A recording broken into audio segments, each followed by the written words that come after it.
تنویر بھائی، یہ بتائیے کہ نماز کے دوران اگر کپڑے پر لعاب یا بلغم وغیرہ لگ جائے تو اس کا کیا حکم ہے؟ کیا کپڑے کو دھونا ضروری ہے؟ اس کے بارے میں آپ ارشاد فرما دیجیے۔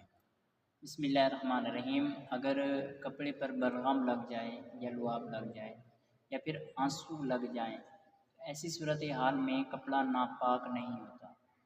ایسی صورتحال میں کپڑے کو نہیں دھویا جاتا، کیونکہ حضور علیہ السلام نے ایک مرتبہ حضرت عمار بن یاسر رضی اللہ تعالیٰ عنہ کو دیکھا کہ آپ نا ڈول کے ذریعے کنویں سے پانی نکال رہے تھے۔ تو آپ نے فرمایا، اے عمار کیا کر رہے ہیں؟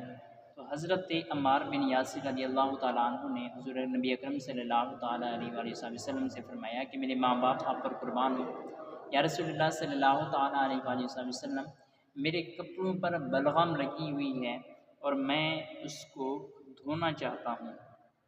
تو نبی اکرم نور مجسم صلی اللہ تعالیٰ علیہ وآلہ وسلم نے ارشاد فرمایا کہ اے عمار، کپڑے کو 5 وجہ سے دھویا جاتا ہے، اور وہ 5 وجوہات کون سی ہیں؟ فرمایا کہ جب کپڑے پر پاخانہ لگ جائے، نمبر 2 جب کپڑے پر پیشاب لگ جائے تب بھی کپڑا ناپاک ہو جاتا ہے، جب قے لگی ہو یا پھر خون لگا ہو یا پھر کپڑے پر منی لگ جائے، ان 5 صورتوں میں کپڑا جو ہے ناپاک ہو جاتا ہے۔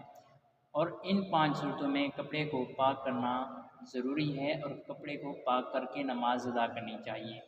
لیکن جب کپڑے پر بلغم لگی ہو، آنسو لگی ہوں یا لعاب لگا ہو تو ان تینوں چیزوں کا ایک ہی حکم ہے۔